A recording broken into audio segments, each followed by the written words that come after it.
Bom dia, pessoal. Bom dia, pessoal das salas, como tá?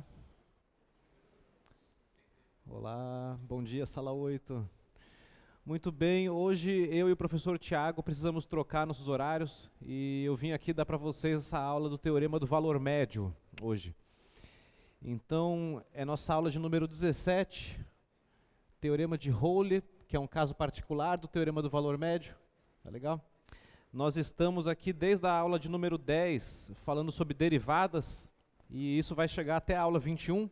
Então agora nós já passamos da metade das aulas de derivada, né? Nós já vimos aqui as seções 2.7, 2.8 e o capítulo 3 do livro. E na verdade uma parte do capítulo 4 também, né? Então a gente já está vendo esses teoremas sobre derivadas que são um pouco mais sofisticados, tá certo? Nessa parte do assunto nós estudamos que tipo de informação que a derivada de uma função dá a respeito da função, né? E eu diria que o teorema do valor médio, acho que é o teorema mais importante nesse sentido, né? É a partir dele que a gente vai concluir muito mais coisas sobre o que uma derivada diz a respeito de uma função ao longo das próximas aulas, tá legal? Mas muito bem, eu quero primeiro lembrar o que aconteceu na aula passada, né, uma semana atrás. Foram dois teoremas na aula passada, né? O primeiro teorema, na verdade, era um teorema sobre continuidade, né? Era um teorema para funções contínuas, que garante o seguinte, que se você tem uma função contínua em um intervalo que é fechado e limitado, um intervalo aqui da forma AB, fechado, né? Com A e B números reais. Então, se você tem uma função contínua definida nesse domínio, vão sempre existir valores máximo e mínimo absolutos dessa função. Vão existir x1 e x2 no intervalo, tais que o valor da função no x1 é menor ou igual que o valor da função em qualquer outro ponto do intervalo, que por sua vez é menor ou igual que o valor da função nesse x2 aqui. E nesse caso, esses x1 e x2, eles têm um nome especial, né? Eles são chamados de mínimo e máximo globais da função no intervalo AB. Então esse é um dos teoremas da aula passada que garante a existência desses extremos globais de uma função. E aí, logo a seguir, vem o teorema de Fermat, né? O teorema de Fermat, ele já diz o seguinte, que se você tem uma função real definida em um intervalo fechado e limitado A e B, e você tem um ponto extremo local, C, no interior do intervalo, no intervalo aberto AB, então esse C, ele é número crítico da função.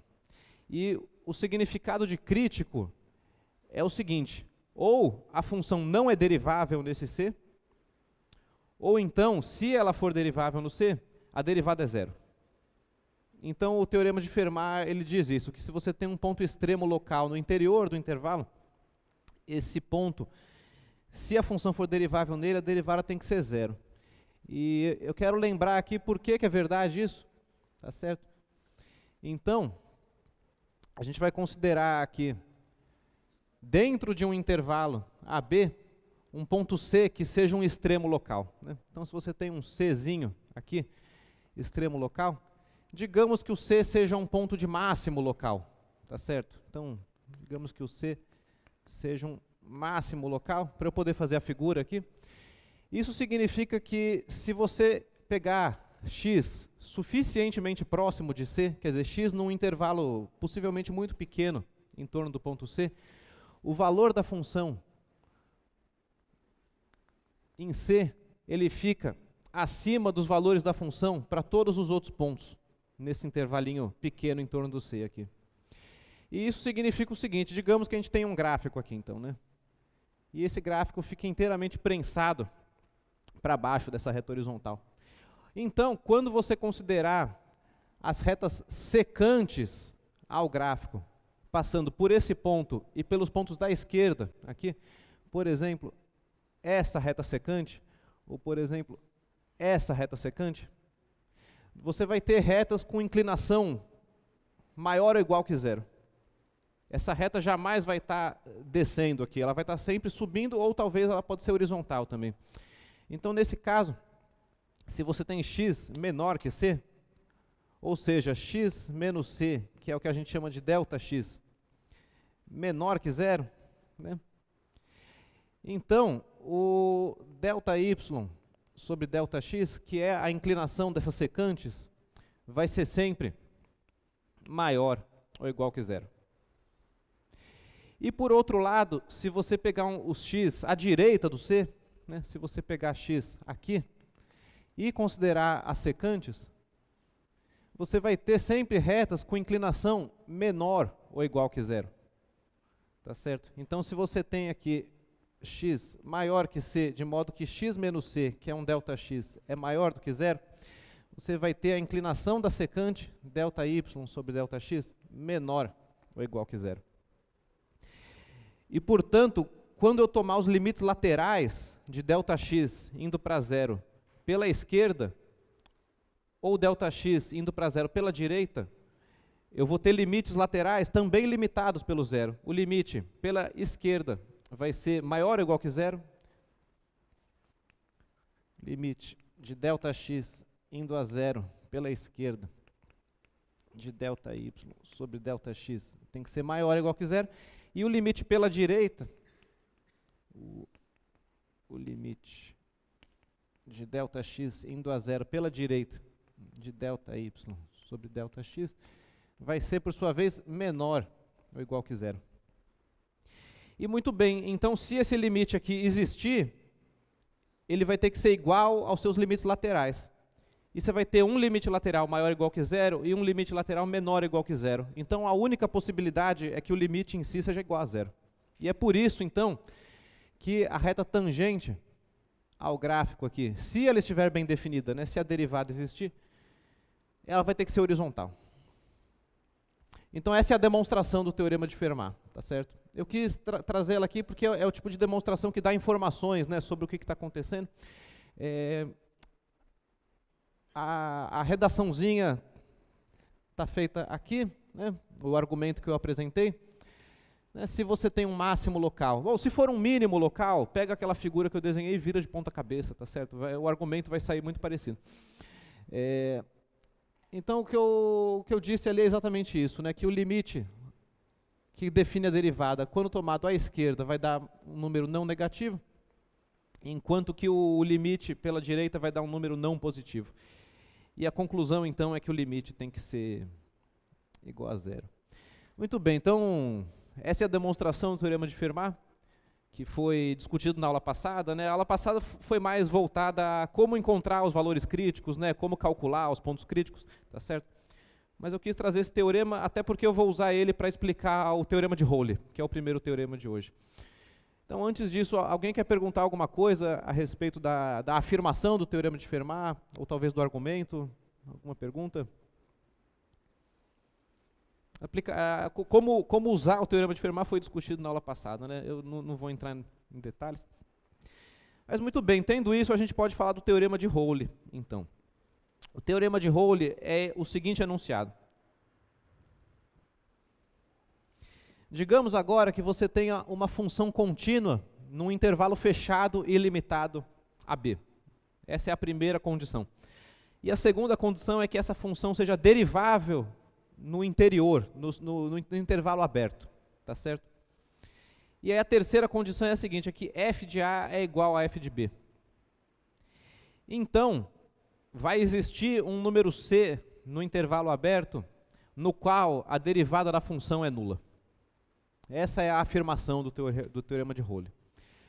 Então, vamos entender esse enunciado aqui. O teorema de Rowley. Então, a situação aqui é a seguinte, você tem um intervalo fechado, AB, no qual a função é contínua, sendo derivável no interior do intervalo. E a gente assume que o valor de f em A é igual ao valor de f em B. Ou seja, lembrando lá das primeiras aulas, né, isso constitui uma falha no teste da reta horizontal, tá certo? Quer dizer, se você passar uma reta horizontal, aqui, a reta y igual a f de A igual a f de B, ela vai encontrar o gráfico da sua função, pelo menos nesses dois pontos aqui. Então, a condição é essa. E a afirmação do teorema é a seguinte, seja lá que gráfico você usar para completar essa figura? Se for o gráfico de uma função derivável, vai ter que ter algum ponto com uma tangente horizontal nesse meio do caminho. Então, se você tentar ligar esses dois pontos por algo que seja o gráfico de uma função derivável, você vai ver que você não vai conseguir não ter uma tangente horizontal em algum lugar do meio do caminho. Eu tentei aqui, aqui está a minha tangente horizontal. Ou você pode tentar ligar falando, eu vou descer bastante, mas aí, em algum momento, você vai ter que ter tangentes horizontais aqui. Não precisa ser só uma, pode ter várias, tá certo? Então, a afirmação do teorema de Rowley é que isso realmente acontece, que não tem como você desenhar um gráfico derivável aqui, tá certo? De repente, você pode tentar descer muito, mas aí você vai ter que subir, depois você vai ter um ponto aqui, com tangente horizontal. E eu recomendo vocês fazerem essa brincadeira, de tentar ligar esses dois pontos. O que você pode fazer é talvez ter um bico, né? Se você tiver um gráfico de uma função não derivável, aí o teorema não está falando nada, ok? Mas se for derivável, você vai ter que ter essas tangentes horizontais em algum lugar. Então, intuitivamente, é isso aqui que está acontecendo. Tá legal? E a demonstração do teorema de Rowley, ela é uma combinação dos dois teoremas que vieram antes dele. Vamos ver rapidamente a demonstração? Veja só, então está aí o enunciado. Então, olha só, a primeira condição, ela vai garantir que existem os extremos absolutos, certo? Graças ao teorema do valor máximo mínimo. Bom, então é isso que está escrito aqui, né? Que por o teorema do valor extremo garante que vão existir os extremos globais. Agora, veja só, a função pode ser constante. Se a função é constante, quer dizer, se você liga os dois pontos da minha figura aqui pela horizontal, ligando eles, então o teorema automaticamente é verdadeiro, porque a derivada vai ser zero em qualquer ponto aqui. Não é? Então, o caso em que a função é constante, ela é meio especial, né? Agora, se a função não é constante, o máximo global dessa função e o mínimo global dessa função nesse intervalo vão ter que ser distintos. Vão ser dois pontos diferentes que vão ser os extremos globais da função.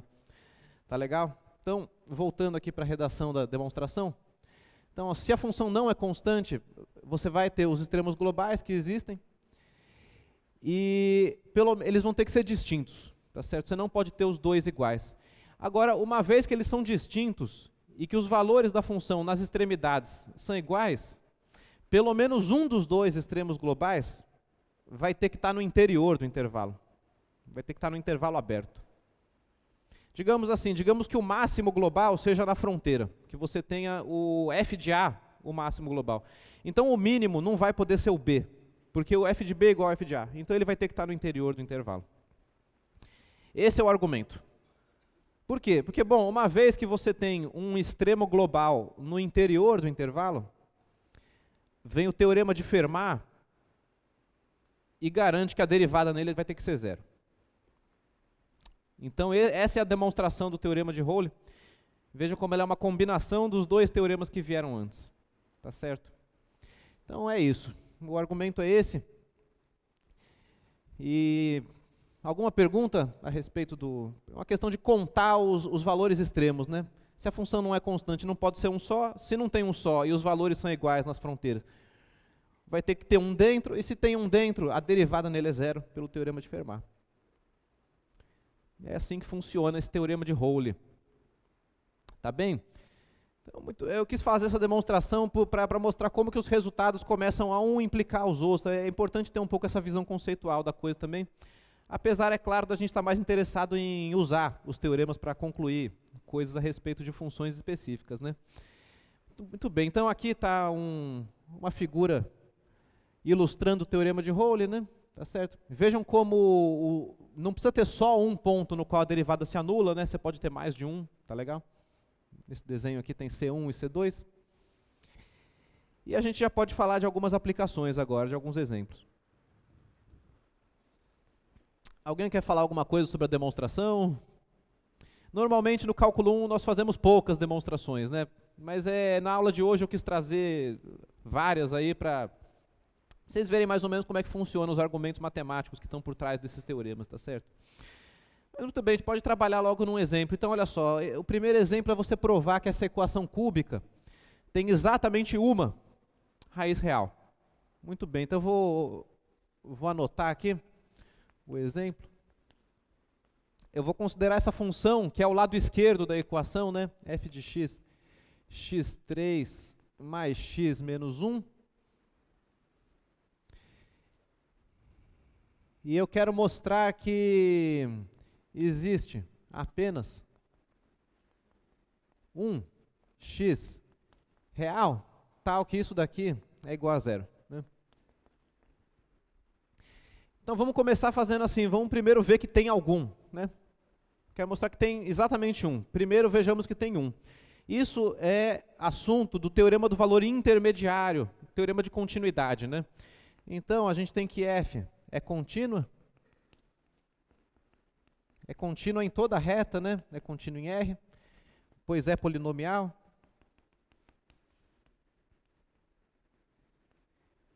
Ok. E aí a gente tem que fazer calcular alguns valores aí para mostrar que existe algum x que anula a função, né? Então você calcula, por exemplo, no zero, né? A gente tem que f de zero é igual a menos 1. E se você colocar x igual a 1, vai dar um valor positivo já, né? Tá certo? Quer dizer, colocar f de 1 vai ser 1 mais 1 menos 1, que é 1. Ou seja, o teorema do valor intermediário, ele vai garantir que existe algum x entre 0 e 1, no qual a função é zero, né?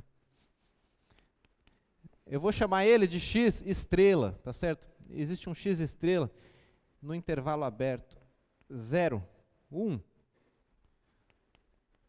tal que f de x estrela é igual a zero. Então, a parte de existir está resolvida, né? Era uma coisa do teorema do valor intermediário. Agora, para garantir que só tem uma, vai aparecer o teorema de Rolle, tá certo? Então, vamos falar aqui da unicidade. Unicidade. Então, aqui eu vou empregar um argumento por contradição. Ok? Eu vou fazer assim, suponha que exista algum outro. Então, vai dar alguma coisa errada. É um argumento por contradição. Então, para isso, eu vou calcular a derivada da função. A derivada é 3x² mais 1, não é? Tudo bem? Opa, é mais 1, né? 3x² mais 1. E a observação fundamental aqui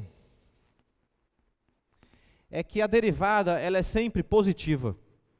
Veja que essa derivada nunca se anula, tá certo? Observação é que a derivada f' de x é maior que zero para todo x real. Em particular, ela é diferente de zero, né? Em particular,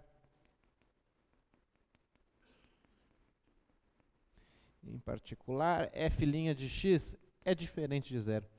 E como que eu sei disso? Bom, x² é sempre maior ou igual que zero. Então vamos argumentar aqui, né? Pois. Bom, o número 1 é estritamente maior do que zero. E o 3x² é sempre maior ou igual que zero, não é? x² é um quadrado, maior ou igual que zero. Multiplica por 3, continua sendo. E aí quando eu somo essas duas coisas, um número estritamente positivo, com um número não negativo, tem que dar um número positivo, né? Então a derivada ela nunca se anula. E é isso que vai garantir que só existe um x estrela, zerando a minha função. Então daí, se existe, digamos, um pzinho diferente de x estrela, tal que f de p igual a zero, o teorema de Rolle, ele implica que existe um C entre, né, entre o x estrela e esse P, tal que f de C, f' de C é igual a zero. Não é? Então tá aí a demonstração. Isso é uma contradição, né? Uma contradição.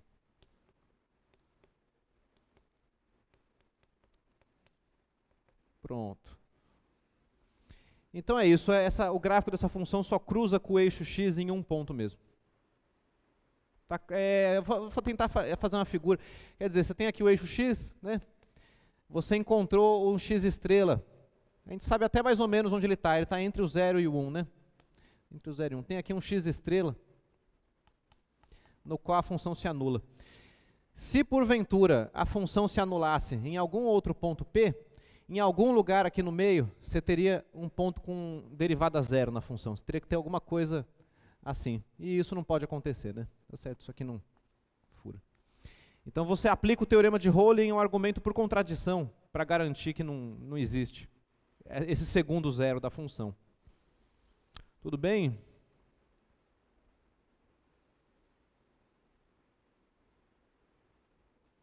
Argumentos por contradição às vezes são um pouco confusos, você precisa ir se acostumando com ele aos poucos.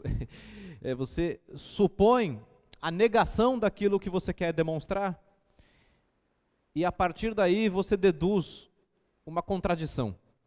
E a conclusão disso é que essa hipótese, se existe P, isso aqui tem que ser falso, tá certo? Muito bem, então esse é o meu argumento. Gostaram dele? Tudo bem? Alguma pergunta?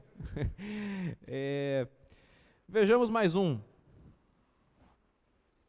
Um que é parecido, mas é um exemplo sem fórmula. São esses exemplos em que a gente assume que a função que descreve o fenômeno é derivável e conclui alguma coisa. Então o exemplo é o seguinte, olha só. Faz sentido, né? Dois corredores começam uma disputa ao mesmo tempo e terminam empatados. Conclusão, em algum momento eles tiveram a mesma velocidade. Não interessa se um começou muito rápido, o outro muito devagar, não. Se eles começaram juntos e terminaram juntos, em algum momento a velocidade dos dois tem que ser a mesma. Então é uma aplicação muito parecida, só que aqui a gente não tem uma fórmula, né? Vamos fazer esse argumento aqui.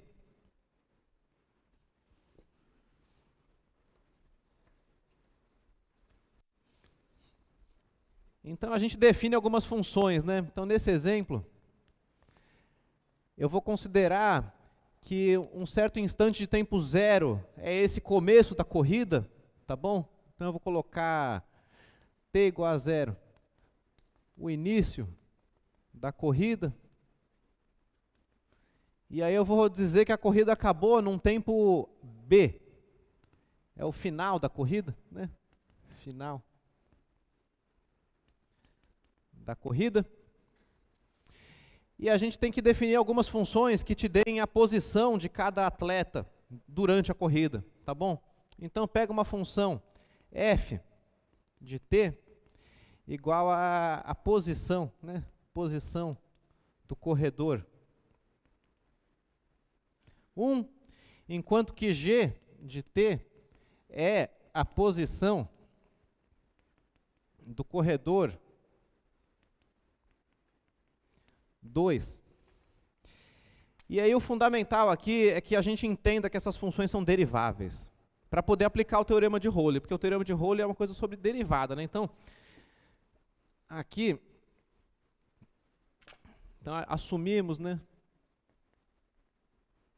Assumimos que f e g são deriváveis.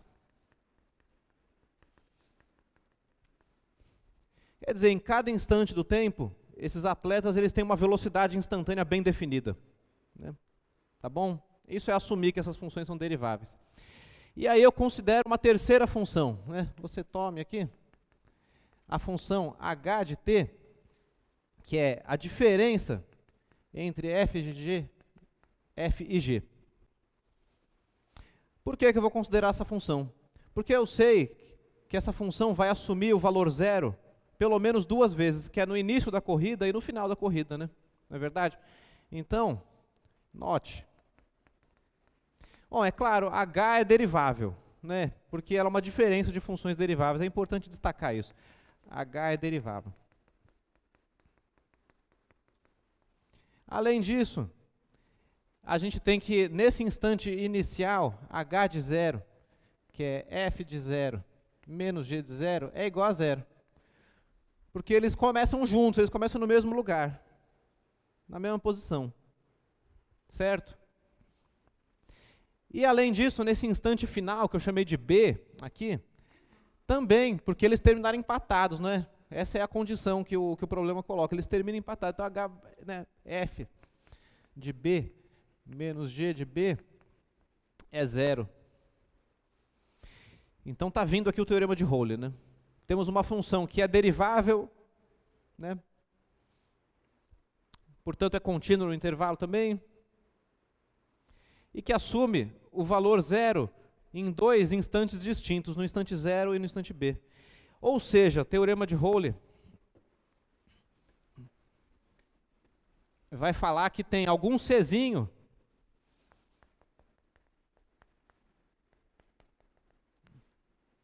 implica que existe algum Czinho no intervalo aberto, né, 0b, tal que a derivada da função h nesse Czinho é 0.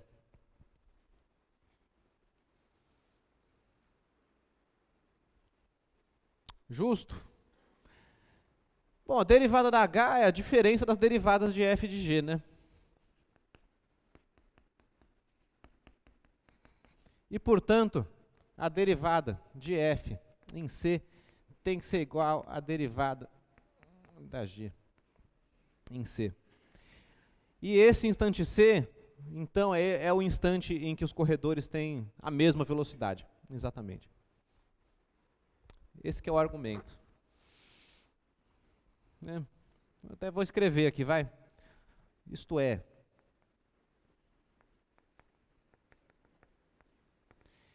no instante t igual a c, os corredores têm a mesma velocidade.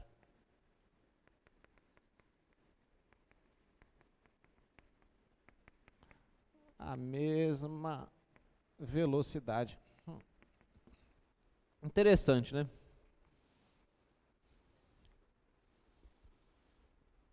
Tá, então esse é o tipo de coisa que o teorema de Rowley te permite concluir, né?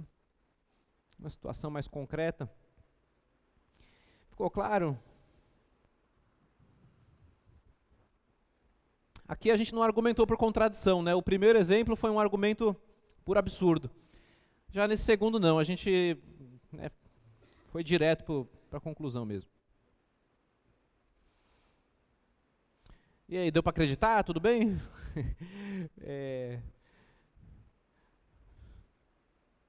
Bom, então tá, gente. Vamos continuar. Agora vem o assunto principal de hoje, que é o teorema do valor médio. O teorema do valor médio, ele é uma generalização do teorema de Rowley. Tá legal? Quer dizer, no sentido de que o teorema de Rowley ele é um caso particular aqui desse enunciado. Então veja que as hipóteses são parecidas, né? Uma função que é contínua em um intervalo fechado e derivável no intervalo aberto, né? Ela não precisava ser derivável no A e no B, não.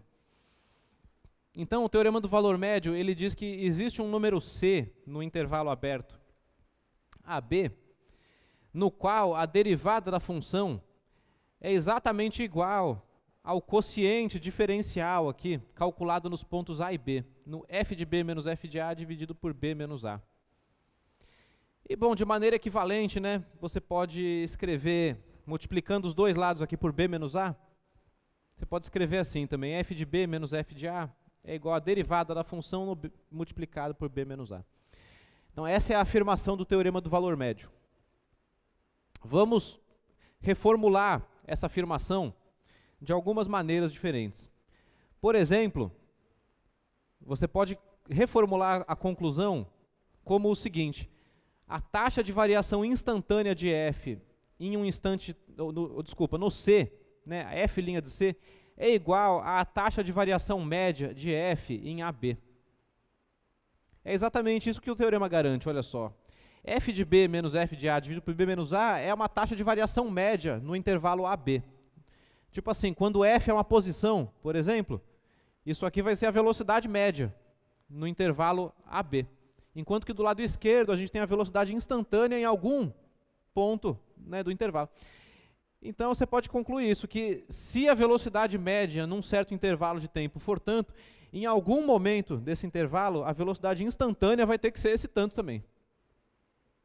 Que é uma coisa que parece fazer sentido, quer dizer, as palavras estão bem escolhidas aqui para que essas frases façam sentido, né? Então essa é uma conclusão que o teorema te dá. Outra maneira de dizer isso é a maneira geométrica, em termos do gráfico da função e das suas retas secantes e tangentes, tá certo? Quer dizer, o que você pode afirmar é o seguinte, que a reta tangente ao gráfico, no ponto C, FC, ele vai ter a mesma inclinação que a reta secante ao gráfico pelos pontos A, F de A e B, F de B. Não é? Lembrem-se que essa questão da inclinação da reta é a interpretação geométrica dessas taxas de variações médias e taxas de variação instantânea. Não é? Eu quero fazer um desenho a esse respeito. Então, aqui está o intervalo AB, tá bom? AB. E aí a gente tem o valor da função no A e o valor da função no B. E nós temos a reta secante ao gráfico da função por esses dois pontos, certo? A reta, essa aqui é a secante, né? Não desenhei o gráfico ainda, né? Essa aqui é uma secante a esse gráfico que será desenhado aqui em cima, tá legal? E a inclinação da secante, a inclinação,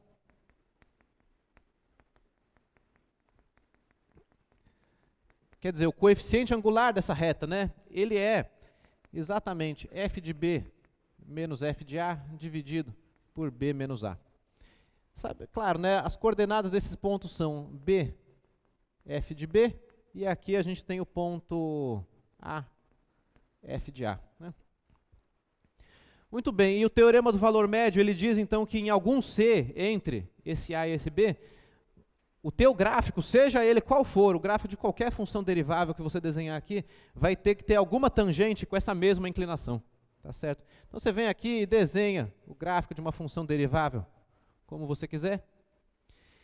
E o que vai ter que acontecer aqui é que em algum ponto você vai ter que ter uma reta com a mesma inclinação. Retas com a mesma inclinação, elas podem ser coincidentes, pode ser essa própria reta, ou paralelas, né, se elas não forem coincidentes. Então aqui, por exemplo, eu diria que aqui nesse ponto, nós temos uma reta tangente com a mesma inclinação. Onde mais? Ó, aqui está com cara também, ó, do jeito que eu desenhei aqui, esse aqui está com cara de ser outro desses pontos. Aqui também, ó, parece ter outro desses pontos, né? Tá vendo? E tem mais outros, não vou desenhar todos, mas seja lá que gráfico você desenhar no teu papel, você vai ser capaz de encontrar esses pontos aí. Função derivável, sem bicos, por favor. Com bico está tudo errado, o teorema não afirma nada. É um teorema de derivada, né? Então essa que é a intuição do teorema do valor médio. E nessa figura você já vê que ele é um caso particular do teorema de Rowley, porque o teorema de Rowley é quando a altura do ponto A, f de A, é igual a do B, né? É quando essa reta aqui é horizontal, e aí você consegue uma tangente horizontal também. O teorema de Rowley é o caso particular em que f de A é igual a f de B, tá bom? Então esse é o significado do teorema do valor médio quando olhado no gráfico da função. Ok.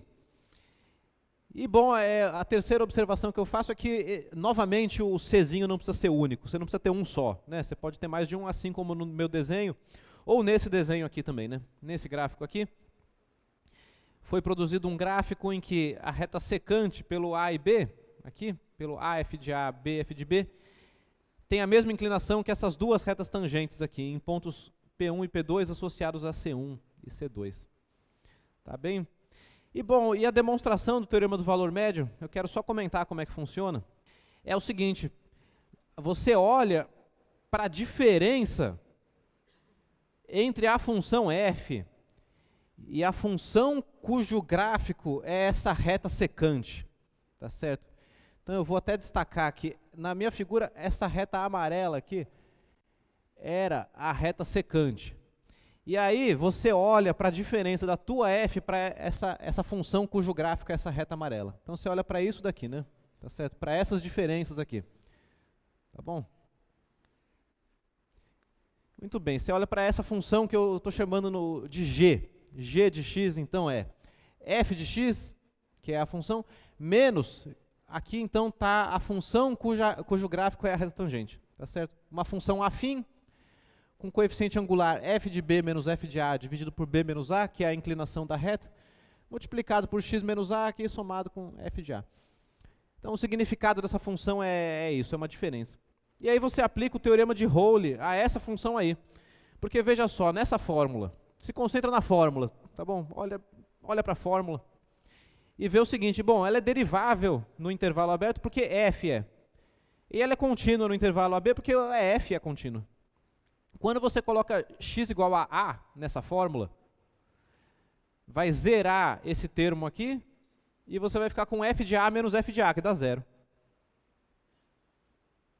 Afinal, a reta é secante, né? Então ela encontra o gráfico lá e essa diferença vai dar zero. Aí no B também vai ficar f de b menos f de a, e aqui vai cortar um b menos a com b menos a e vai cancelar. De modo que vai ficar aqui g de b também é zero. Então você está na situação de aplicar o teorema de Rowley e garantir que existe um czinho no intervalo AB, no qual a derivada da função g é zero. Mas a derivada da função g é a derivada de f. E aí, menos o quê? Ó, a derivada de f de a é constante, dá zero, né? Derivada de f de a é zero. Aí esse f de b menos f de a sobre b menos a é uma constante que sai da derivada e fica só a derivada de x menos a, que é 1. Né? Derivada da 1. Então a derivada da g está escrita aqui, f' de x menos f de b menos f de a sobre b menos a. Isso, então, se g' de c é igual a zero, isso significa que f' de c é exatamente igual a f de b menos f de a dividido por b menos a. E você conclui, então, o teorema do valor médio a partir do teorema de Rowley. Tá bom? Então, vamos ver as aplicações. Alguém quer falar alguma pergunta, algum comentário sobre a demonstração? Eu trouxe ela bem enxuta, assim, bem resumidinha, só para mostrar mais ou menos como é que funciona o argumento. Tá legal? Isso é o padrão dos livros de cálculo. Primeiro prova o teorema de Rowley, a seguir prova o teorema do valor médio usando o teorema de Rowley. A gente acaba organizando as informações dessa maneira. Beleza. Então agora é um exemplo de aplicação direta, né? Então, veja só, você tem uma função aqui, uma quadrática, né? Uma parábola x² menos 5x mais 6, e são dados 2 pontos no gráfico dessa função, associados ao x igual a 0 e associado ao x igual a 4. E esses 2 pontos, eles te dão uma reta secante ao gráfico. Então, a ideia desse exercício aqui é você efetivamente calcular o C, cuja existência é dada pelo teorema do valor médio. Tá bom? Então vamos fazer as continhas aqui.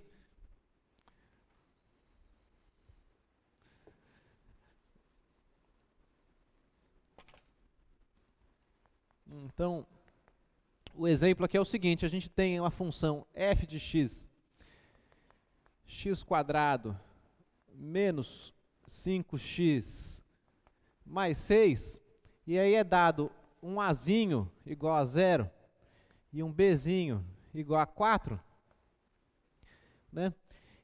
E bom, o teorema do valor médio, ele implica que existe um C no intervalo aberto 0, 4, tal que a derivada da função no C é exatamente igual a f de b menos f de a sobre b menos a. E o exercício é o seguinte, dada essa fórmula, vamos encontrar esse C. É isso. Então, calcular C. Esse é o problema. Ou seja, o que tem que fazer? A gente calcula, né? F de A. F de A é F de 0. F de 0 é 6. Né? A 0, 0, 6. Calcula F de B. E F de B é F de 4. Né? F de 4, então, é 4 ao quadrado, menos 5 vezes 4, mais 6. Quer dizer, F de 4, então, é, vamos lá, 16 menos 20 mais 6. Então está dando menos 2. É isso? 22 menos 20. Não. 22 menos 20 é 2, né? 2. Ok. De modo que o lado direito vai ser calculado a partir daqui, né? Então vamos já calcular esse lado direito, quer dizer, f de b menos f de a sobre b menos a. Então está aqui, f de b é 2. 2. Menos f de a, que é 6. B menos a é 4. Menos 0. Então isso aqui está dando menos 4 dividido por 4. E está dando menos 1. Pronto. Então eu descobri que a inclinação da reta secante ao gráfico, passando por esses dois pontos, é igual a menos 1. Então eu tenho que fazer é encontrar o c que dê a derivada em c igual a menos 1. A derivada aqui é uma função afim. Então a gente consegue com certeza resolver esse problema, né? Não tem. Vamos calcular a derivada. Então, por outro lado, né? Vou fazer assim, né? Por outro lado.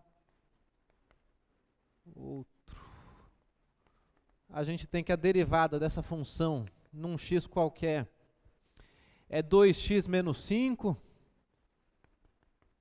2x menos 5. E, portanto, a gente tem que f' de c é igual a 2c menos 5. E daí, eu equaciono, então, 2c menos 5 igual a menos 1. E descubro que eu tenho que ter 2c igual a menos 1 mais 5. 2c é 4, então c é igual a 2. Essa é a minha conclusão. Pronto, encontrei o c. Quer dizer, vamos marcar alguns pontos aqui. Então eu estou trabalhando no zero. Tá, vamos pensar aqui. Então se aqui está o 0 e aqui está o 4, a gente sabe que a reta secante ao gráfico, seja lá onde ela estiver, ela vai ser alguma coisa assim, né? Tá certo? Uma reta com inclinação igual a menos 1.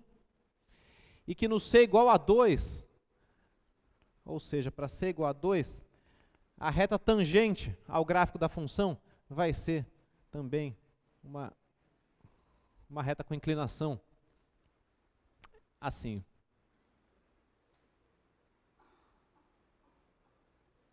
E a pergunta é, onde está o gráfico da função nessa figura? Então veja que a gente tem essas informações sobre a derivada, né? E com isso você consegue tirar conclusões sobre o gráfico da função também.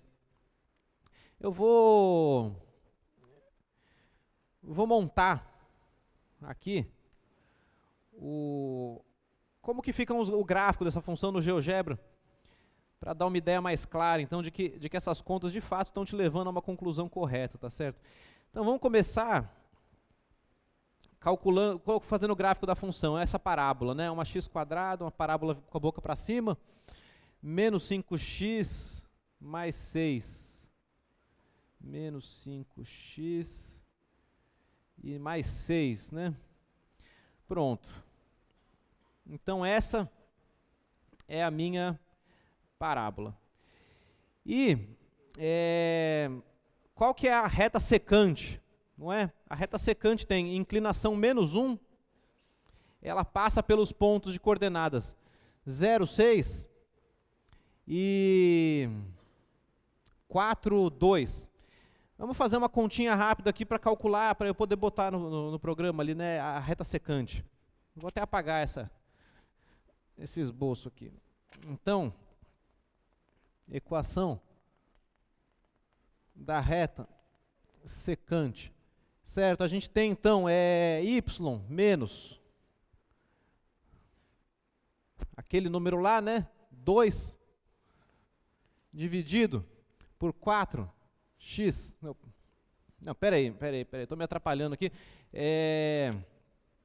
Eu tenho esse pontinho aqui, que é o coordenada 0, 6, né?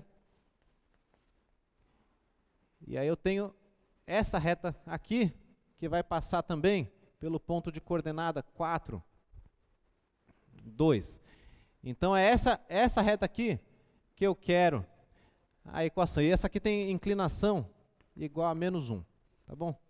Então tem que escolher algum desses dois pontos para eu fazer na fórmula da equação da reta. É claro que eu vou escolher o 0,6, né?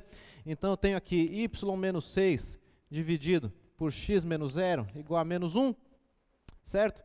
Y menos 6 é igual, então, a menos x. E eu tiro, então, y igual a menos x mais 6, né?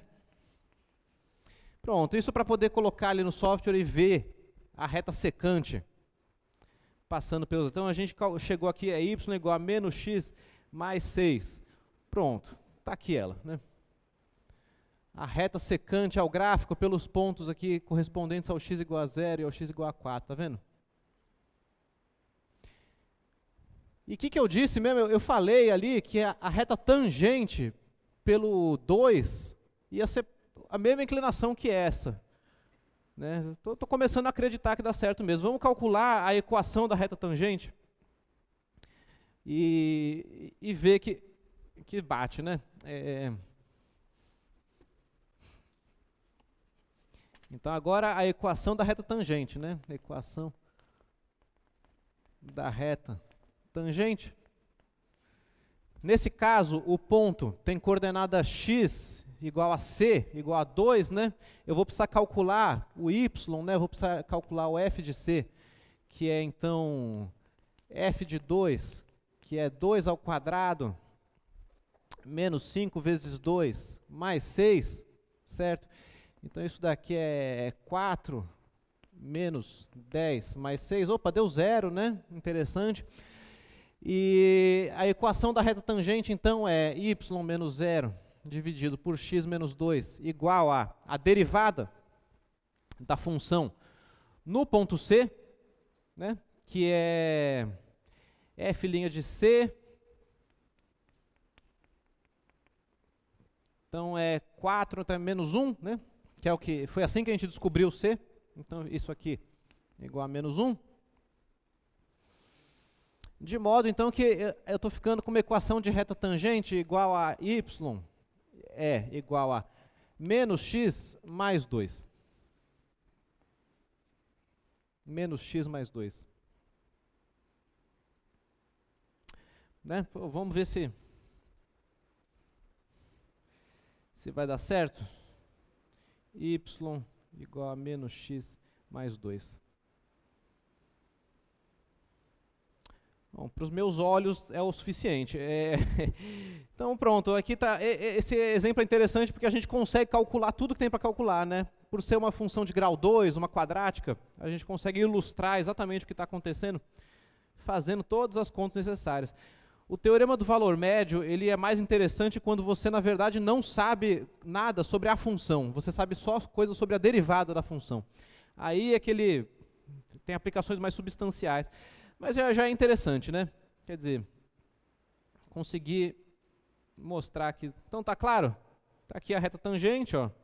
Aquela reta, quando você dá um zoom infinito aqui, ela se confunde com o gráfico, né? Perfeito. Isso que está acontecendo, né? Agora, estava ali a reta secante também.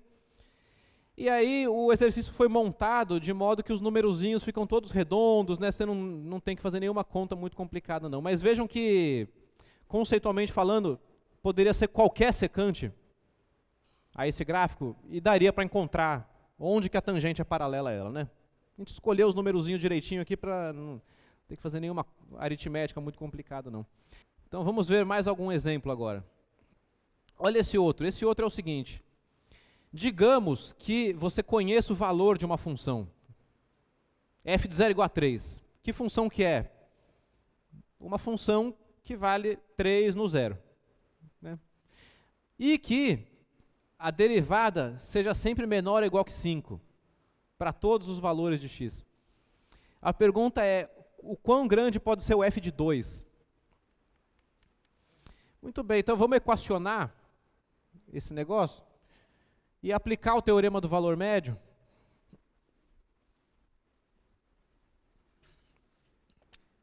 Então, mais um exemplo agora. Então, se a gente tem aqui f de 0 igual a 3 e f' de x é menor ou igual que 5 para todos os valores de x. A pergunta é, f de 2 é menor ou igual que o quê? Né? Dê uma estimativa para o valor da função no 2.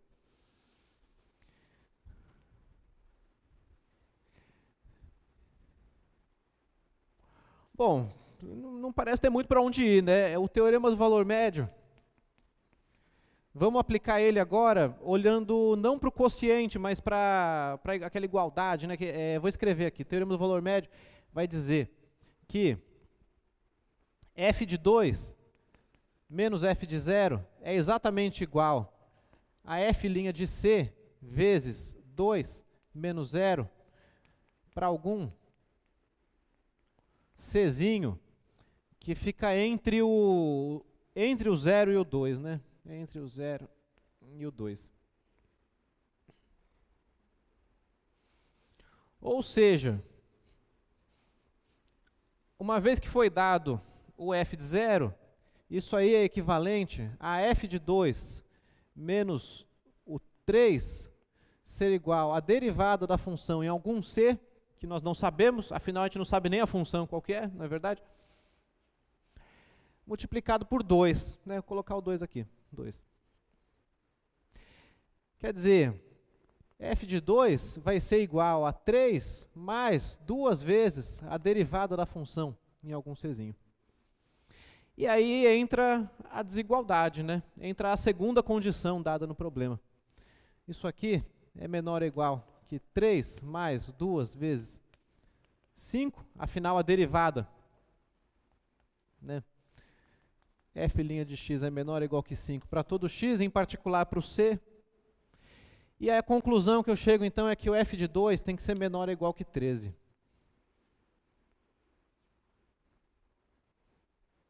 Tá aí. Essa é a resposta.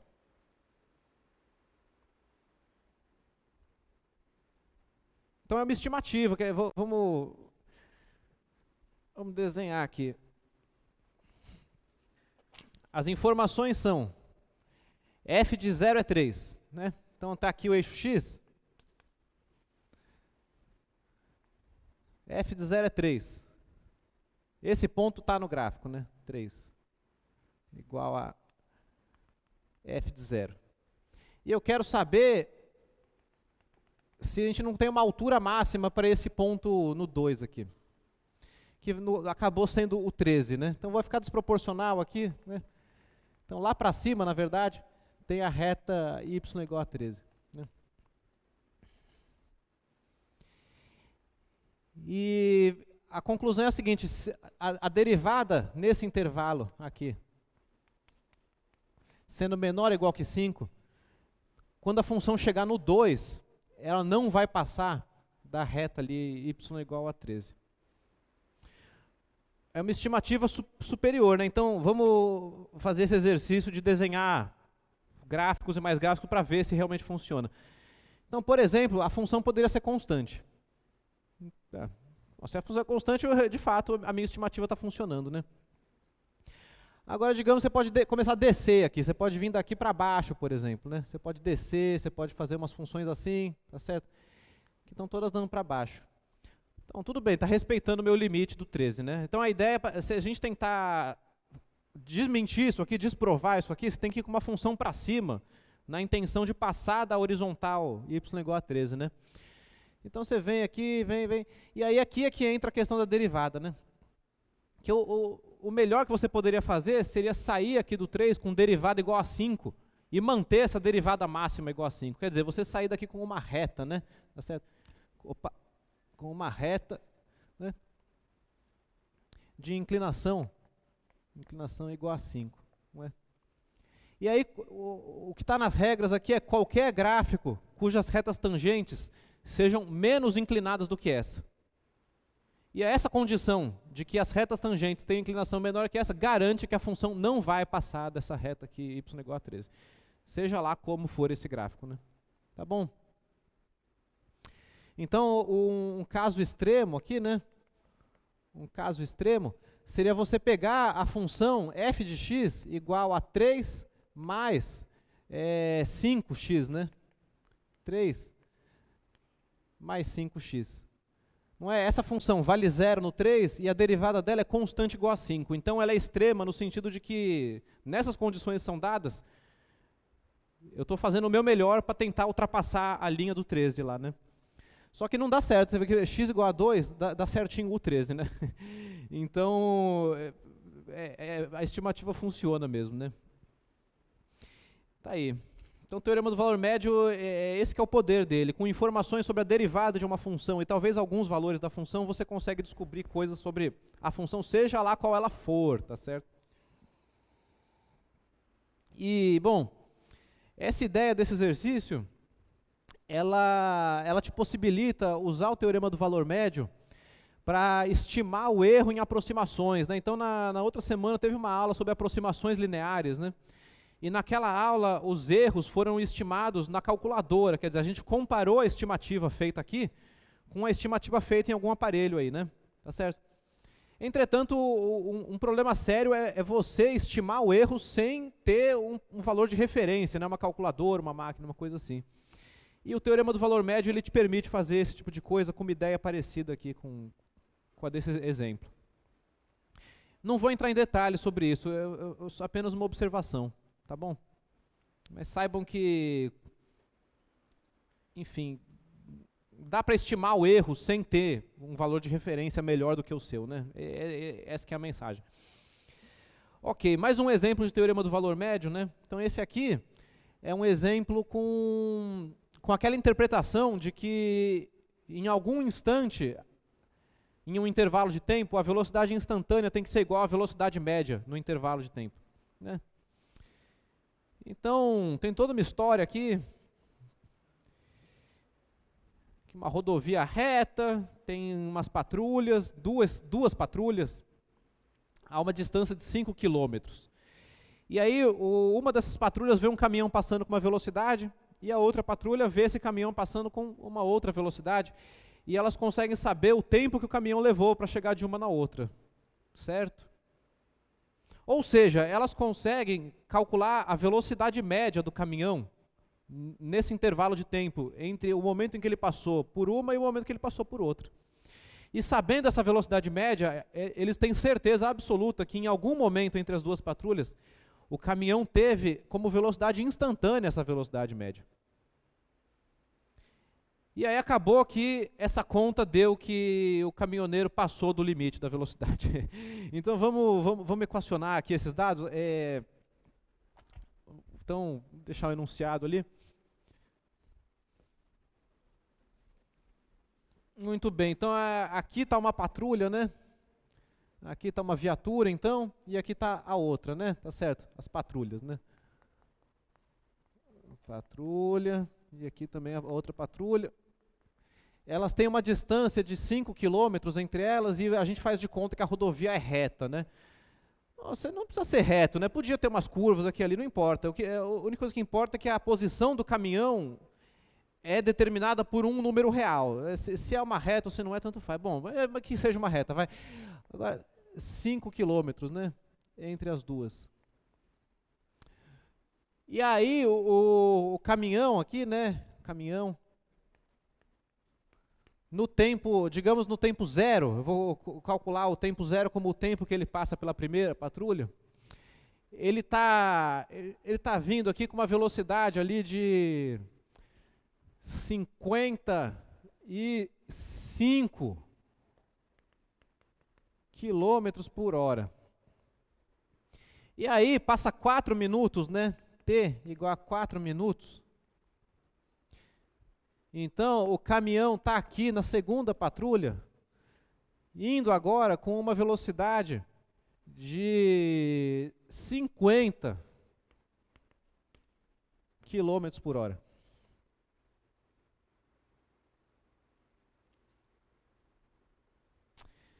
Não é? Então, esse que é o cenário aí, né? Então, a gente tem que inventar uma função aqui, f de t, que seja a posição do caminhão no instante t. E aí esse problema, do jeito que ele está enunciado, existe uma questão das unidades de medida, tá vendo? Porque tem um 4 minutos misturado com 1 km por hora. Isso tem que ser arrumado. Então tem que escolher, ou você faz tudo em minuto ou você faz tudo em hora. Não é? Eu vou fazer tudo em hora, tá certo? Então em T horas. De modo que esses 4 minutos aqui precisam ser convertidos para um certo número de horas, né? Bom, então, se você tem que 60 minutos, né, são 1 hora, eu tenho que 4 minutos vão ser quantos aqui? Vamos chamar aqui de A, sei lá. Então, você tem que... A é 4 sobre 60, né, a regra de 3. E, portanto, Azinho aqui é 1 sobre 15, tá bom? Então, 4 minutos é 1/15 de hora. Vamos trabalhar com esse valor aí. Então, o que a gente sabe sobre a função... tem que assumir que a função f é derivável, senão não tem o teorema do valor médio, né? Então, quer dizer, se esse caminhoneiro freou muito bruscamente ou algo assim, a gente tem que pensar se funciona o que está sendo dito aqui. Mas, bom, a função f é derivável, né? Assumimos f derivável. Um movimento suave, né? Não teve muita... Não bateu de repente, voltou a andar depois, não. Movimento, né, derivável. E aí o negócio aqui é, então, que no instante de tempo t igual a 0, o caminhão está na posição 0, na posição da patrulha 1, né? Tá certo? Da patrulha 1. E no instante de tempo, esse 1 sobre 15, né? 1 sobre 15 horas, ele está lá nos 5 quilômetros, que é a patrulha 2, né? 5, que é a patrulha 2.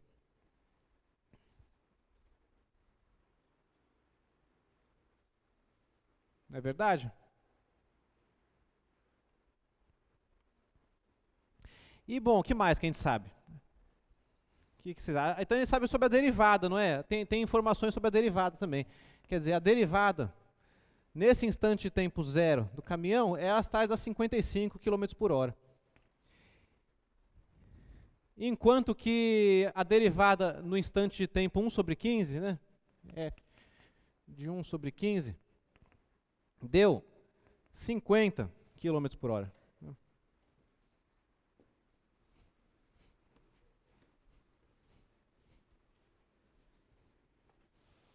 Então, com essas informações, nós calculamos a velocidade média, né,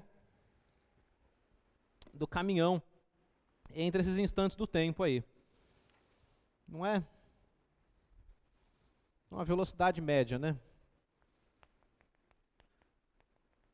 Média no intervalo que vai do 0 até esse 1 sobre 15, até os 4 minutos. Então a posição no 1 sobre 15 menos a posição no 0 dividido por 1 sobre 15 menos 0, né?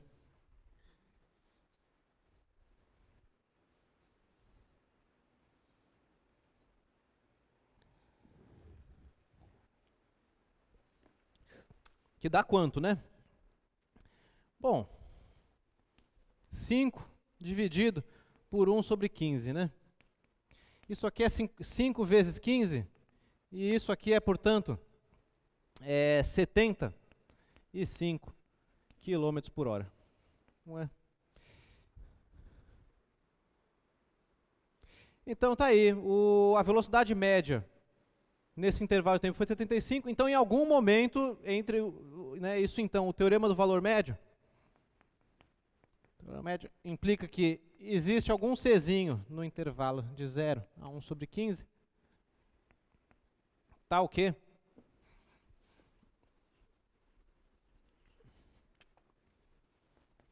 Tá, o que a derivada da função é exatamente igual esse quociente aí, esse 75 km por hora. Então tá aí. Ou seja, os policiais têm certeza que o caminhoneiro atingiu essa velocidade e me parece que no problema, o limite de velocidade do problema era 55 km, então o cara passou da velocidade, era isso, né? Então vejam como essas velocidades instantâneas, na hora que o caminhão passa pelas patrulhas, na verdade elas nem apareceram na conta, é interessante isso, né? Ou aparece, não, tá aqui, elas estão... Pra que a gente usou isso daqui, né? Acho que é só para dar um suspense mesmo, né? Que o cara passou com 55 aqui, com 50 ali, você pode se perguntar se ele passou dos 55 em algum momento ou não, né? Mas esse cálculo aqui mostra que sim, né? Então, nesse momento, no instante, C horas, né? C horas, a velocidade ultrapassou o limite das leis aí, né? Tá, enfim. Então pronto. Uma continha interessante. Alguma pergunta? É assim que você usa o teorema do valor médio para argumentar aí, tá vendo? Informações a respeito de uma função a partir de informações de sua derivada, tá certo? Esse que é o jogo aqui. E eu trouxe também... Bom, alguém quer perguntar alguma coisa até aqui? Tudo bem? Bom, eu trouxe para mostrar para vocês uma coisa um pouco diferente aqui, tá certo? É uma aplicação do teorema do valor médio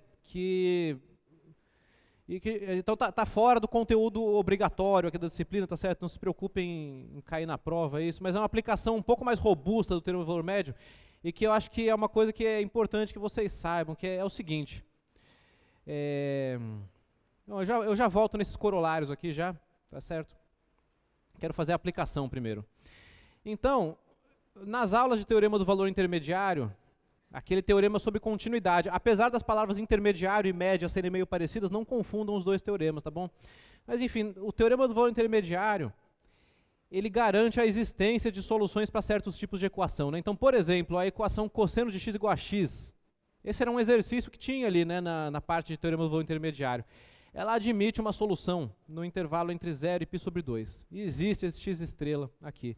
E aí o problema é o seguinte, o teorema não te dá nenhuma maneira de saber onde que está esse x estrela. Você só sabe que ele existe em algum intervalo, mas nós não temos como aproximar ele pelo teorema do valor intermediário. E eu proponho aqui um seguinte experimento para vocês. Eu vou ensinar vocês a calcular esse x estrela aproximadamente. E o que você tem que fazer é seguir a seguinte receita. Você chuta o que você acha que tem que ser. Esse é o primeiro passo. Esse primeiro passo é fácil. Acho que todo mundo pode chutar um valor, não é verdade? Então você chuta um valor. Eu, por exemplo, vou chutar que é 1. Eu vou falar cosseno de 1 é igual a 1. É mentira. Não é não. Não é, tá certo? Mas é o meu chute. Chutei.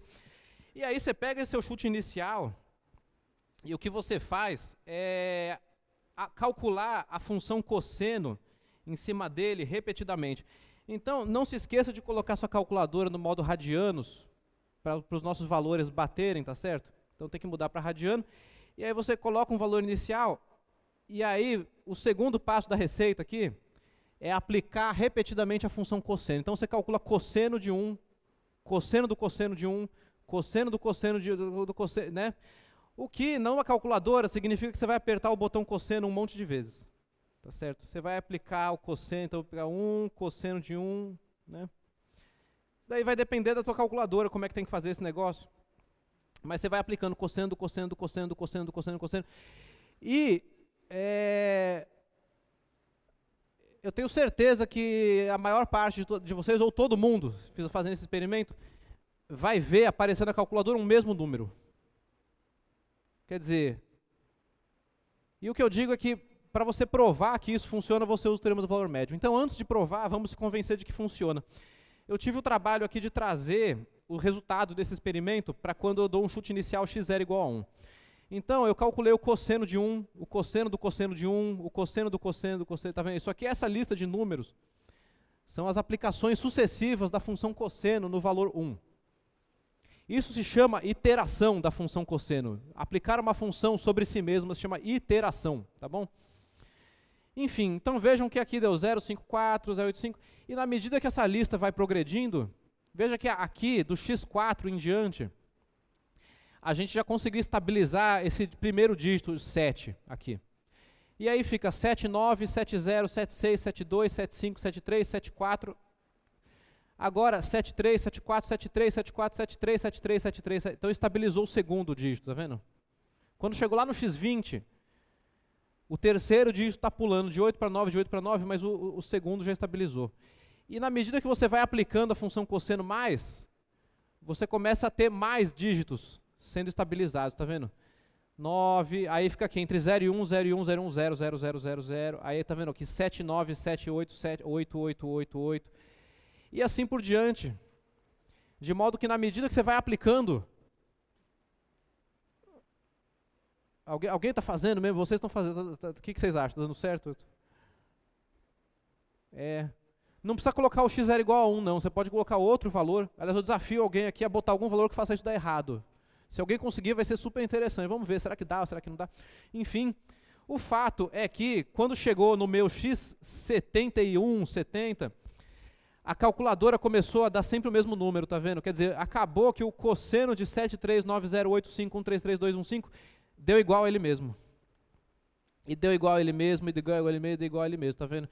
Ou seja, aparentemente, as aplicações sucessivas da função cosseno estão te levando cada vez mais perto do tal do x estrela, que é o número cujo cosseno é igual a ele. Então a minha conclusão é que o x estrela é esse número aqui. Né? Então, é uma coisa um pouco milagrosa, a princípio não teria por que isso funcionar, mas o fato é que funciona assim. Então, alguém chegou nesse número aí, deu certo?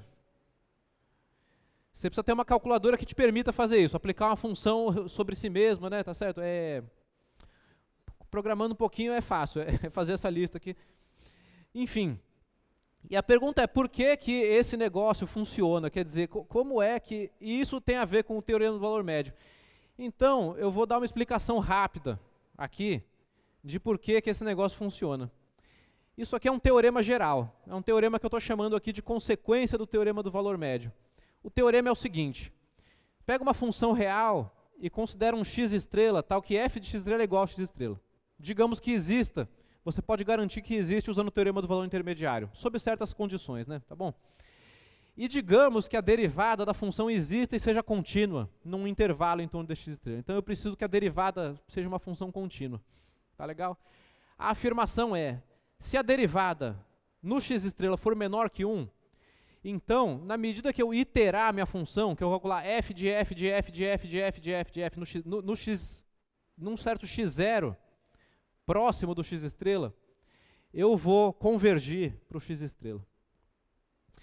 Então, esse teorema, ele é um teorema que garante que esses métodos iterativos, isso é conhecido também como métodos de aproximações sucessivas. Quando você tem que calcular a solução de uma equação por métodos aproximados, você vai se aproximando dessa solução, né, recursivamente ou algo assim.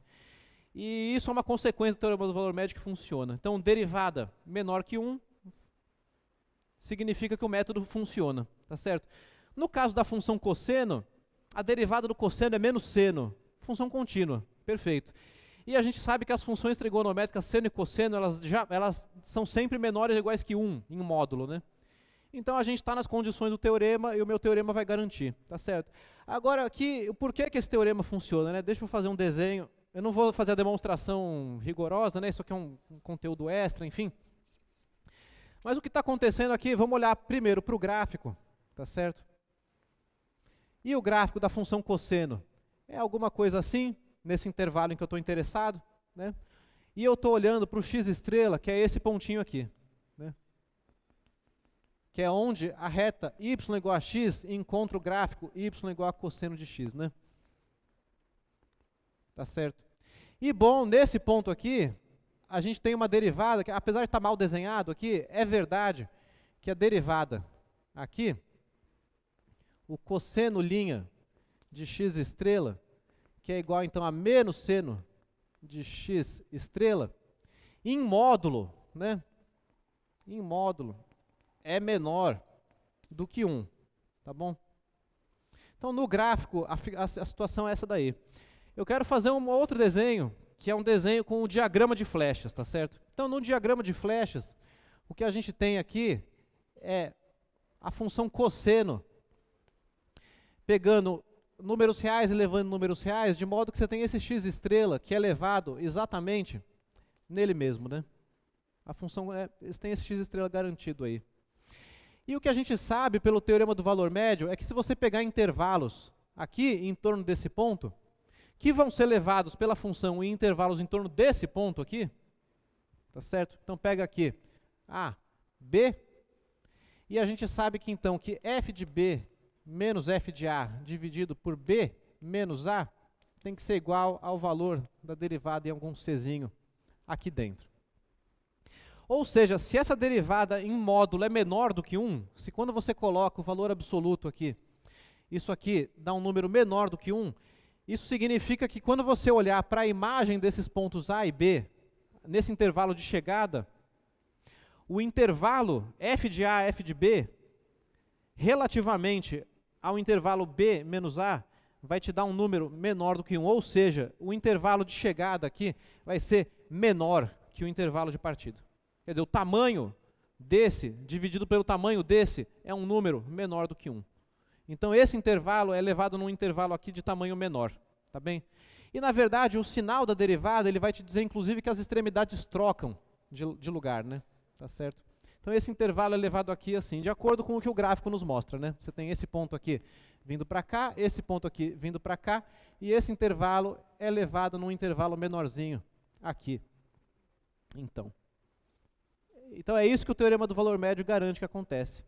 Ou seja, na medida em que você aplicar a função repetidamente, você vai ter esse comportamento das extremidades do intervalo sendo trocadas. Isso explica por que na minha lista de números os dígitos ficam pulando de um lado para o outro antes de estabilizar, né? Veja aqui, por exemplo, ó, aqui está no terceiro dígito, né? É 4, 3, 4, 3, 3, 3, 3, 3, 3. Aí fica 8, 9, 8, 9, 8, 9, antes de estabilizar no 9, 9, 9, 9. Então a alternância é explicada pelo sinal da derivada, e o fato de que os intervalos vão ficando cada vez menores é explicado pelo valor absoluto da derivada. Então, na medida que você iterar isso daqui, você vai ter intervalos cada vez menores, todos eles contendo o x estrela. E, portanto, isso vai se aproximar do x estrela. Então, é um argumento de teorema do valor médio que garante que esse método de aproximações sucessivas funciona. Tá bom?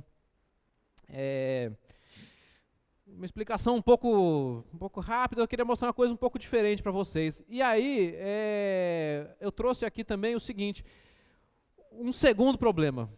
Esse aqui é né, a gente não vai discutir ele agora não. Esquece o cosseno e pega essa função aí, 4x, 1 menos x, uma função de grau 2, inofensiva, né? A gente calcula o x estrela, tal que f de x estrela é igual a ele, que é o 3/4, pode verificar. E quando você deriva a função, a derivada dá 2, e que é maior do que 1, e o teorema, portanto, não se aplica. Derivada maior que 1 quer dizer que esses intervalos estão crescendo. E eu proponho para vocês, quem quiser programar um pouquinho, ou tiver uma calculadora que permita fazer isso direto nela, calcular f de f de f de f de f para essa função aí.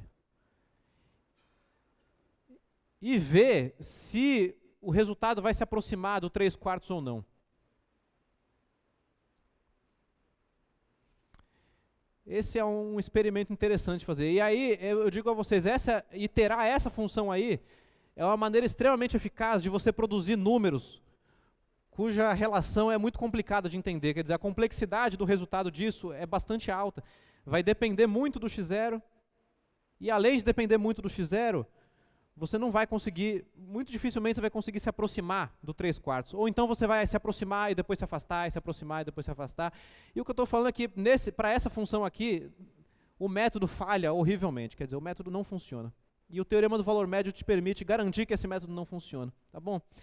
Então esse é o tipo de coisa que, se você quiser estudar mais, tem uma seção do livro que nós não vemos aqui no Projeto Newton, que é a seção sobre o método de Newton, curiosamente o método que leva o nome dele, que é um método de aproximações sucessivas para resolver equações. Isso aí está no livro do Stewart, na seção 4.8. Esse é o tipo de coisa que vocês estudam em cálculo numérico, outra disciplina. Não é no cálculo 1, é na disciplina de cálculo numérico, para quem for fazer, tá certo? Que é como você, enfim, programa para fazer matemática, em linhas gerais, né? Mas tem referências aqui de sistemas dinâmicos, quer dizer, esse assunto de você pegar uma função e aplicar ela sobre ela mesma é um exemplo de uma coisa que lá na matemática a gente chama de sistema dinâmico. Tá certo? São exemplos básicos de sistemas dinâmicos. E tem alguns livros de introdutórios a isso. Tem esse em português, que o autor disponibiliza gratuitamente na internet, inclusive, uma introdução ao assunto usando o Máxima. Nesse livro vocês vão encontrar maneiras geométricas diferentes dessas duas ainda de entender o que está acontecendo, e esse teorema do consequência do valor médio vai estar lá. E tem esse livro que é em inglês, que é um dos clássicos do assunto, que é do Devaney, aqui, um primeiro curso em sistemas dinâmicos caóticos. Então, pois é, o que eu digo a vocês é isso, essa função 4x, 1 menos x, ela é um exemplo de um sistema dinâmico caótico, tá certo? O comportamento dela, quando você compõe ela com ela mesma, tem uma complexidade bastante apreciável. E quando vocês escutarem alguém falando de caos determinístico em matemática, esse aqui é o exemplo básico disso aí. Tá legal? Tudo consequência do teorema do valor médio. Tá certo. Alguém tem alguma curiosidade para matar sobre isso? Senão eu vou voltar ao nosso conteúdo normal, à nossa programação usual. Mas enfim, fica então, pelo menos no caso do cosseno de x igual a x, está resolvido, né? Tá, se precisar calcular, você pode apertar o botão na calculadora que vai funcionar. Eu garanto a vocês que funciona. Muito bem, então, deixa eu voltar para minhas consequências aqui do valor médio, as consequências que sim fazem parte do cálculo 1 aqui nosso, tá bom? A primeira delas é essa daí, um corolário. Já apareceu essa palavra aqui para vocês, corolário? No discurso matemático, num livro de matemática, você tem lá os teoremas, as proposições, os lemas, e os corolários, eles são aquelas afirmações que são consequências fáceis dos teoremas. Não quer dizer que é menos importante do que o teorema, quer dizer só que a demonstração é bem curtinha comparada com a demonstração do teorema, tá bom? Mas não quer dizer que é menos importante não, só porque tem outro nome, não. É tão importante quanto o teorema, mas a demonstração é curta. Então, um primeiro corolário é esse daqui, ó. Se a derivada de uma função é zero em um intervalo, então a tua função tem que ser constante no intervalo. Faz sentido, né? Quer dizer, se toda a reta tangente ao gráfico da função for horizontal, então o gráfico da função ele mesmo vai ser horizontal, né? Essa que é. Aí tem uma demonstraçãozinha, não quero discutir ela não. Mas desse daí você tira um segundo corolário, que é o seguinte, que se você tiver duas funções que têm a mesma derivada, então olha só, aqui digamos que você tenha duas funções com a mesma derivada. O que essas funções vão ter em comum? Bom, se duas funções têm a mesma derivada, então a diferença entre elas é constante, porque quando você deriva, quer dizer, você deriva a diferença, vai dar zero. Então a diferença é constante. E, portanto, duas funções que têm a mesma derivada em um intervalo, elas diferem por uma constante. Quer dizer, o gráfico de uma das funções vai ser o gráfico da outra, transladado, ou para cima ou para baixo. Tá legal? Quer dizer, se você tem, digamos aqui, uma função f, né, y, igual a f de x, em cima de um intervalo aqui, x, é tudo para um intervalo, tá certo? O domínio se o seu domínio são vários intervalos, aí você tem que olhar para cada intervalo individualmente. As coisas são sobre intervalo. Então, qualquer função g que tiver a mesma derivada que essa f, vai ter que ser ela transladada para cima ou para baixo, tá certo? Esses gráficos amarelos são os gráficos de todas as funções g, tá certo? Que tem a mesma derivada que a f. Então aqui eu tenho y igual a g de x, onde g' de x é igual a f de x. Então vejam como a derivada de uma função determina o formato do gráfico da função. A derivada não determina onde que o gráfico está, se ele está lá em cima ou se ele está lá embaixo, mas a forma do gráfico, onde que você tem os picos, onde que você tem os vales, tá certo? Onde que a função está decrescendo, onde que a função está crescendo, como, né, a concavidade, tudo isso é completamente determinado pela derivada da função. Isso é uma informação valiosa, tá certo? Isso é uma informação importante. Ou seja, se você tem dois movimentos que têm a mesma velocidade, por exemplo, né? Digamos que você tenha F de t uma posição e G de t uma posição de um corpo A e a G de t a posição do corpo B. E você sabe que F' de x é igual a G' de x para todo x. Quer dizer, que eles têm a mesma velocidade, né? Eles têm a mesma velocidade. O que eu estou concluindo aqui é que G de t tem que ser igual a F de t mais uma constante. Tá bom?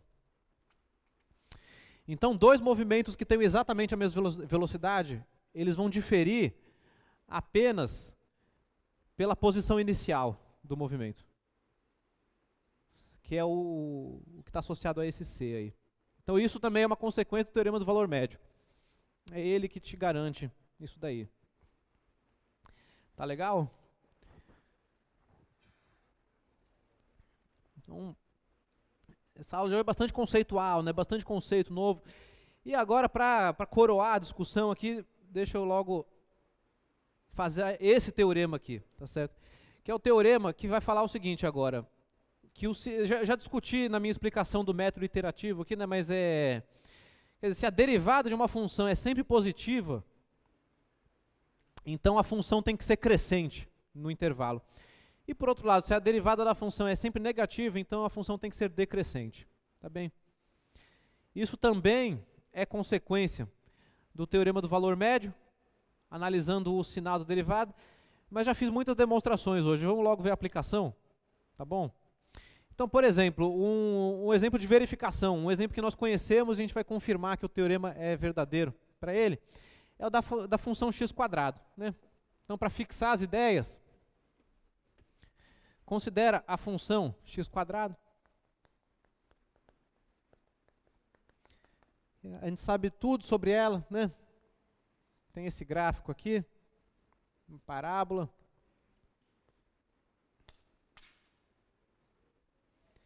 Y igual a x². E a pergunta aqui, bom, a gente deriva a função, né? F' de x é 2x, de modo que F' de x é positivo, se o x é positivo, e F' de x é negativo, se o x é negativo. De acordo com a função x² ser decrescente para x negativo, né? E crescente para x positivo. Então faz sentido isso, né, gente? Porque se a derivada é positiva, quer dizer que a reta tangente tem inclinação positiva. E ela é uma reta inclinadinha, como essas retas estão inclinadas aqui, né? Essa daqui, tá certo? Até mesmo essa daqui. As retas tangentes para cá são todas inclinadas, né, positivamente. E se a reta tangente está inclinada positivamente, então o gráfico, de certa forma, está inclinado, entre aspas, positivamente também, né? Derivada positiva, reta tangente assim, gráfico crescente. E por outro lado, se a reta tangente tem inclinação negativa, você tem a função decrescente em torno daquele ponto. Então, o sinal da derivada, ele te dá qual informação? Ele te dá as informações sobre o crescimento e o decrescimento das funções, né? Tá bom? Então, um exemplo que mais... Vamos concluir com esse exemplo aqui, um exemplo um pouco mais forte. Pegar uma função de grau 4, 3x4 mais 4x3 menos 12x2 mais 5. E vamos determinar onde que o gráfico dessa função está crescendo, ou melhor, onde que a função está crescendo ou decrescendo, tá bom? Então quer dizer, eu tenho aqui f de x, 3x4 menos 4, x3 menos 12, x2 mais 5.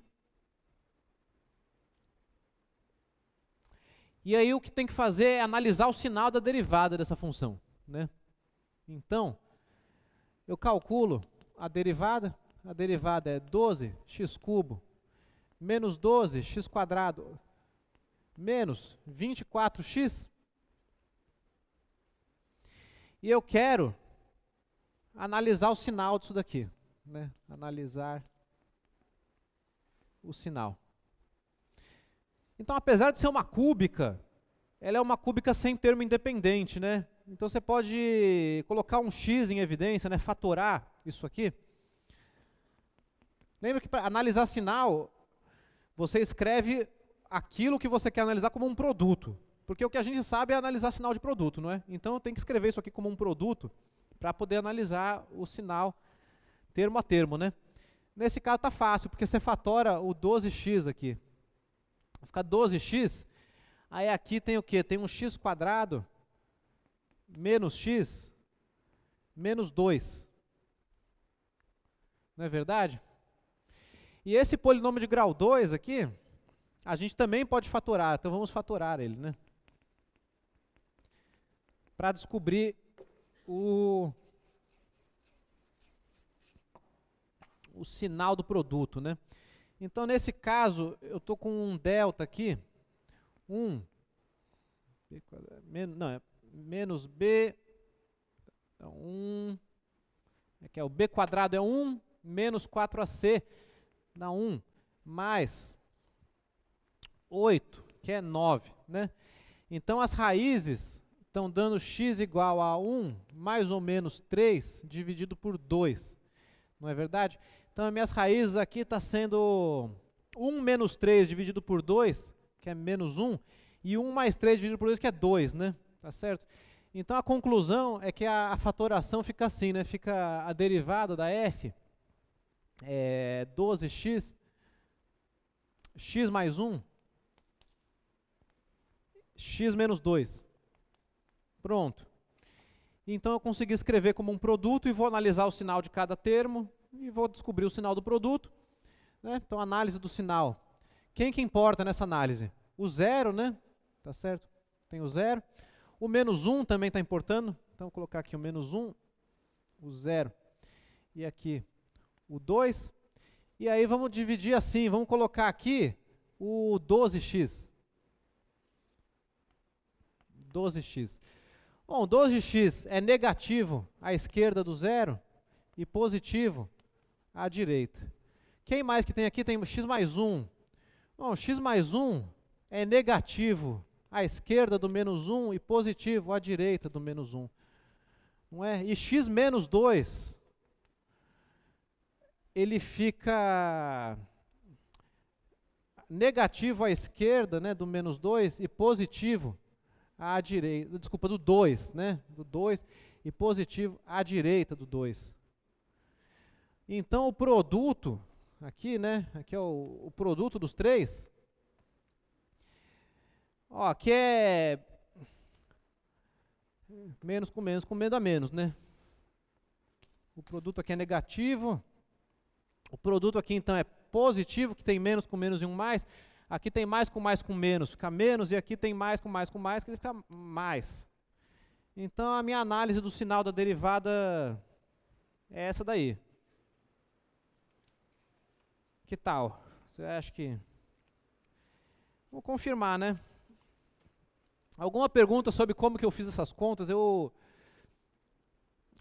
fatorei o polinômio de grau 3. Primeiro eu fatorei a raiz 0, né, tirei o x, e aí sobrou um quadrático. O quadrático eu encontro as raízes da maneira, né, usual e fatoro tudo assim. E com isso eu analiso o produto. Muito bem, então o sinal da derivada, tá vendo como ele alterna, né? Tem um menos aqui, mais aqui, menos aqui, mais aqui. Ou seja, a partir disso, qual que é a minha conclusão? Então, eu vou fazer a conclusão numa última linha aqui.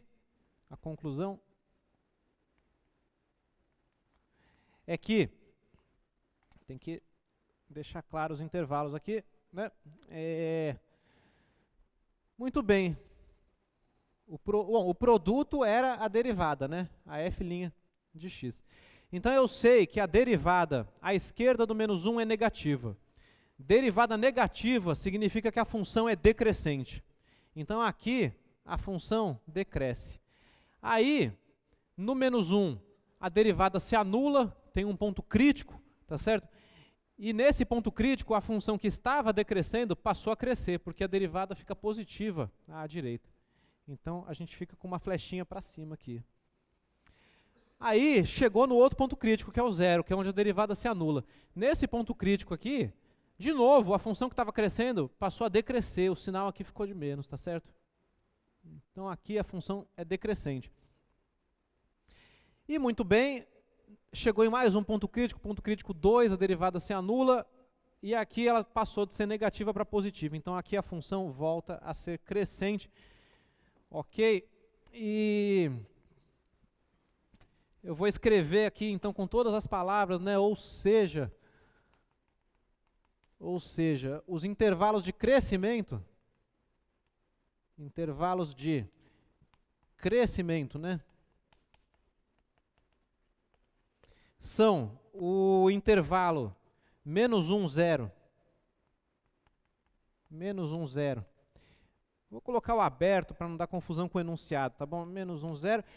E o intervalo aqui aberto no 2 mais infinito. E decrescimento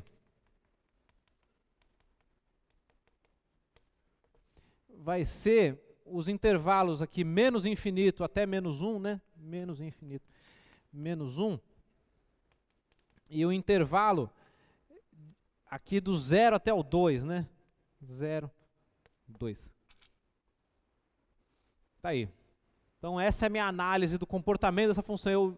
Eu fui capaz de, calculando a derivada e analisando na derivada, falar em que intervalos que ela cresce, em quais ela decresce, tá certo? E é claro, né, pensando na aula passada, os pontos críticos, né? Os pontos críticos estão embutidos nessa discussão aqui. A gente sabe certinho onde que eles estão. Eu acredito que eu tenho aqui o gráfico, aqui o gráfico. Bom, então do menos infinito até o menos 1, a função decresce. Chegou no menos 1, a tangente deu horizontal e a função passou a crescer, derivada positiva. Chegou no 0, de novo, você teve uma tangente horizontal e novamente a função mudou de comportamento. Decrescente. Ela decresce até que chega no 2. Chegou no 2, depois ela volta a crescer. Então a gente conseguiu analisar uma função de grau 4, isso é uma novidade, né? As funções de grau 4 dão um certo trabalho, mas você vê que tudo dependeu da gente conseguir analisar o sinal da cúbica, né? E essa cúbica, ela tinha o 0 como raiz, o que facilitou o trabalho, tá certo? Se não tivesse 0, a gente poderia se complicar na hora de analisar o sinal da cúbica aqui. Mas tudo bem, né? Agora, só um último comentário, então, de hoje, é o seguinte.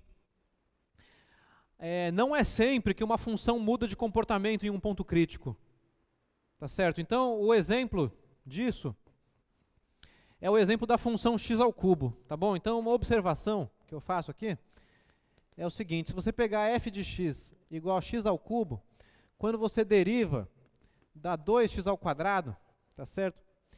E isso aqui é estritamente maior que 0 para todo x diferente de 0, e você tem que a derivada é 0 no 0, né? Quer dizer, o 0 é ponto crítico, né? 0 é ponto crítico. Entretanto, apesar do 0 ser ponto crítico, a função ela é crescente à esquerda do 0 e crescente à direita do 0 também. Tá certo? Quer dizer, não é... Bom, vamos fazer a tabela aqui, né? Então, a análise de sinal aqui, ela só envolve um ponto interessante, que é o 0, né? Aqui eu coloco o sinal da derivada, que é o 2x ao quadrado. 2x ao quadrado é positivo aqui e positivo aqui, o que significa que a função é crescente aqui e crescente aqui também, né? Tá bom? De acordo com o gráfico dela, que nós sabemos qual que é, né? Que é esse daqui. Opa, vou fazer algo assim, exagerando um tanto, né? Y igual a x ao cubo, x, aqui o eixo y, tá vendo? Então a derivada ela é positiva em todos os pontos menos o 0, no 0 anula, né? Você tem uma tangente horizontal, mas esse é um ponto crítico no qual a função não troca de crescente para decrescente. Ela era crescente, ela continua sendo crescente. Tá bom? Isso tem a ver com o quê? Isso tem a ver com o gráfico da derivada. Vou fazer o gráfico da derivada aqui. O gráfico da derivada, que é a parábola 2x², ele não cruza o eixo x, né? Ele só toca o eixo x. Tem a ver com isso, tá vendo? Então a derivada, ela não troca de sinal, tá bom? Então, cuidado com isso. No ponto crítico, a função pode ou não trocar de comportamento, dependendo da derivada trocar ou não de sinal, em torno desse ponto.